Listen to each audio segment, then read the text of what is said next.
Matthieu, chapitre 11, versets 28 à 30. Venez à moi, vous tous qui êtes fatigués et chargés, et je vous donnerai du repos.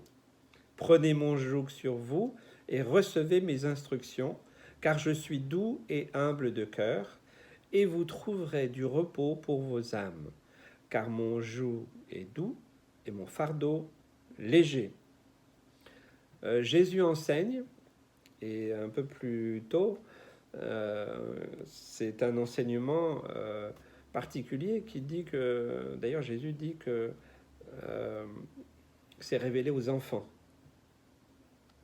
Voilà, tu as caché le verset 25, Père, je te remercie, je te loue de ce que tu as caché ces choses aux sages et aux intelligents, et de ce que tu les as révélées aux enfants.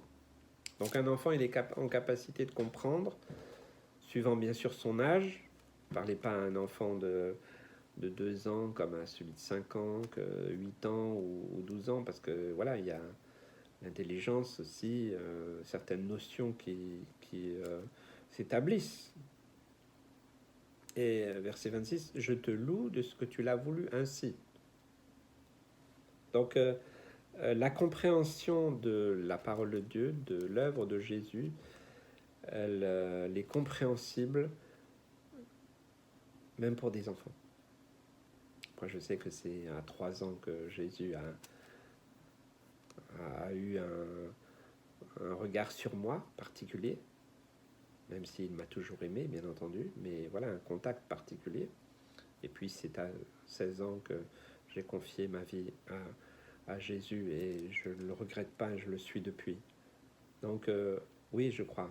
Et j'ai vu tellement, voilà, avec mon épouse, depuis des années, dans le ministère où on s'est beaucoup occupé d'enfants, des centaines d'enfants depuis des années, dans des camps, voilà, on a organisé beaucoup de choses avec les enfants, on aime les enfants, et c'est formidable. Vous savez, je crois que quand vous transmettez, moi j'ai commencé mon ministère, je pourrais dire, en faisant les clubs pour les enfants, parce que quand vous enseignez la parole de Dieu aux enfants, vous devez faire en sorte que ça soit compréhensible, suivant la tranche d'âge.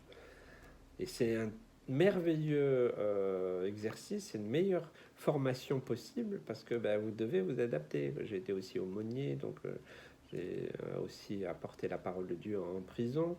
Et là aussi, c'est un code différent, c'est un langage différent. Il faut être assez direct, hein, avec les enfants. Il faut être plus, voilà, faut être plus nuancé, mais ils comprennent facilement. Alors, la parole de Jésus qui dit « Venez à moi », venez à Jésus, hein, venez pas au ministère. Hein. Vous tous qui êtes fatigués et chargés, fatigués de traîner vos guêtres, on dirait à une certaine époque. Hein. Chargés. J'aime bien Le Voyage du pèlerin, ce film. Hein. On le voit qu'il est chargé de ce poids du péché. C'est lourd, c'est une charge lourde. Quand il y a plein de mensonges, quand il y a plein de choses vraiment mauvaises, cachées, tout ça, ça finit par faire lourd. Hein. Le poids, il devient très lourd. Et ce que Jésus propose, il vient pas, il dit oui, c'est mal, c'est pas bien, c'est horrible. Non. Venez à moi, vous tous qui êtes chargés, allez, qui en avez plein là, plein sur le dos, plein la tête, peut-être ras-le-bol. Venez et je vous donnerai du repos. C'est pas merveilleux ça comme message? Il n'y a pas de jugement, il n'y a pas de condamnation. Jésus ne pointe le doigt sur rien. Et il ajoute, prenez mon joug. Vous savez, le joug, c'était pour que les bœufs ils puissent labourer la terre. Hein, en bois, là, c'est des... Voilà, un joug, c'est un joug. Voilà, et on mettait ça sur c'était en 2 parties, sur le cou des bœufs, et puis ensuite, eh bien, après, avec un système de cordes, eh bien, ils pouvaient les diriger. Prenez mon joug sur vous. C'est-à-dire que c'est pas un joug comme on met au bœuf. Non. Simple, et vous recevrez mes instructions. Ça pourrait, oui, un joug, voilà, c'est pour faire en sorte que les bœufs ils obéissent. Les instructions, c'est voilà, quand je vais à la droite, je vais à droite, quand je vais à gauche. Non, il compare ça à ce que les gens pouvaient comprendre à l'époque. Je suis doux et humble de cœur. C'est-à-dire que je ne vais pas remettre sur vous un joug pesant comme le péché, affligeant, difficile, où quand on a le joug du péché, c'est le diable qui dirige. C'est lui qui fait tourner à droite, à gauche. Il nous dirige même par le bout du nez. Et Jésus veut comparer cela en disant je suis doux et humble de cœur. Vous trouverez du repos. Je ne vais pas vous diriger n'importe où. Je ne vais pas, je vais pas vous obliger. Mais vous allez trouver du repos pour vos âmes. Mon joug est doux. Ce joug-là, c'est un joug d'amour. Vous savez, quand vous prenez quelqu'un par le cou, est-ce que c'est un joug? Ça dépend s'il vous entraîne. Mais Jésus est là. Il met sa main autour de ton cou et il te conduit dans son repos, dans sa grâce. C'est formidable. Le fardeau est léger parce que c'est lui qui le porte. Vous savez, quand vous êtes en... J'ai fait un peu de marche à une époque. Voilà. Je me rappelle avoir été dans le parc de la Vanoise. Merveilleux parc. Et j'étais parti avec un ami, un chrétien, puis on avait crapahuté, c'est le cas de le dire, parce qu'on avait grimpé la montagne à pied, et puis voilà, j'avais un sac, et au bout d'un moment, moi, j'en pouvais plus.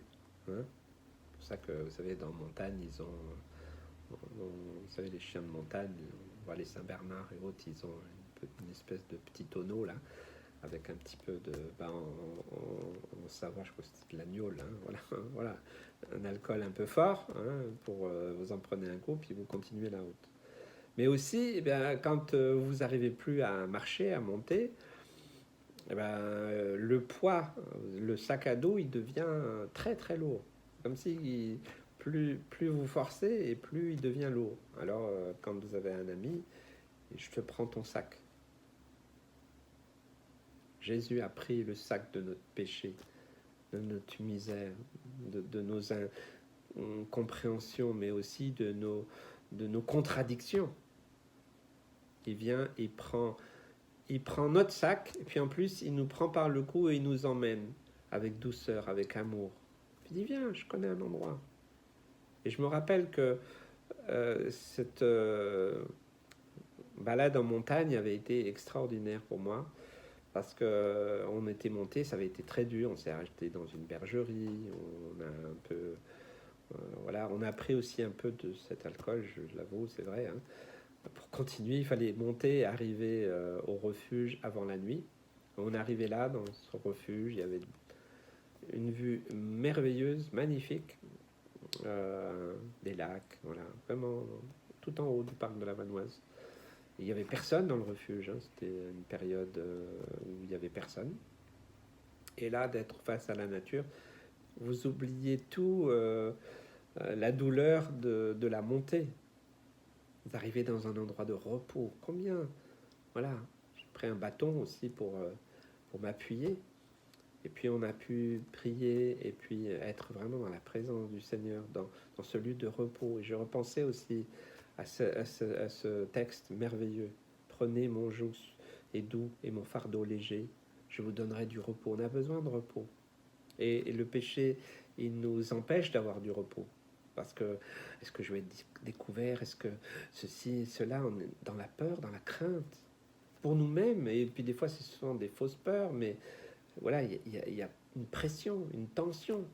Et Jésus vient, il est venu sur la terre, il est venu et il a apporté jusqu'à la croix. Et à la croix, bien pour ceux qui se repentent, qui reconnaissent, oui Seigneur, ok, je reconnais, j'ai péché contre toi. Je ne peux pas m'en sortir tout seul. Seigneur, je dépose mon sac à dos. J'en peux plus. Le diable me tient par oui, ce joug qu'il a mis sur moi. Et j'ai besoin d'être délivré. Et Jésus est là, il n'est pas en train de nous dire, oui, toi, ceci, cela, comme certains font, comme certains dénomination ou même ministère font. Moi, je prêche le message de l'amour de Jésus. Pas un amour tronqué, hein, parce que l'amour, c'est l'amour de la vérité aussi. Et voilà. Mais je crois pleinement que les gens n'attendent pas dans ce monde un évangile de jugement, de condamnation. Non. Venez à moi, vous tous qui êtes fatigués et chargés, je vous donnerai du repos. Les gens ont besoin de repos. Vous savez, quand on est accablé, trituré par le péché et toutes ses conséquences, toutes ces choses mauvaises, on n'est pas bien. Même si certains donnent le change. Mais pour ceux et celles qui ont déposé leur fardeau, Jésus a pris ton sac à dos, il prend ton sac à dos à la croix. Bien entendu, il faut que tu l'acceptes, il faut que tu reconnaisses que c'est lourd, que tu n'en peux plus et que tu ne peux pas t'en débrouiller tout seul. C'est ça, la repentance. Que ça soit clair. Il doit y avoir cette repentance. Et après, Jésus, il te prend par le cou. Et c'est lui qui porte tout. Il a tout porté à la croix. Pour que toi, tu puisses marcher librement. Et en plus, il te conduit dans un chemin de repos. Ça me fait repenser au psaume 23. Hein? Il me conduit dans les verts pâturages. Quand j'étais aussi en montagne, j'ai pensé à ça. Je me rappelle aussi en Israël, hein, sur le mont des Oliviers, ou sur le mont des Béatitudes plutôt, hein, c'est ça, vers le lac de Gennésaret, pas loin de Capharnaüm. Magnifique. J'étais là-haut et je repensais à ce merveilleux texte que Jésus a proclamé là. Hein, le sermon sur la montagne, les béatitudes. Formidable, heureux. Dieu veut que tu sois heureux, Jésus veut que tu sois heureux, mais tu ne peux pas être heureux en portant ce fardeau. Il est temps pour toi de venir à la croix, déposer ton fardeau. Et ton joug sera brisé, le joug de Satan sera brisé. Et à la place, ce joug doux et léger, c'est sa main sur toi, son cou. Et quand tu t'auras reconnu, que tu t'auras repenti, il va prendre ton sac à dos là, avec tous tes malheurs, tes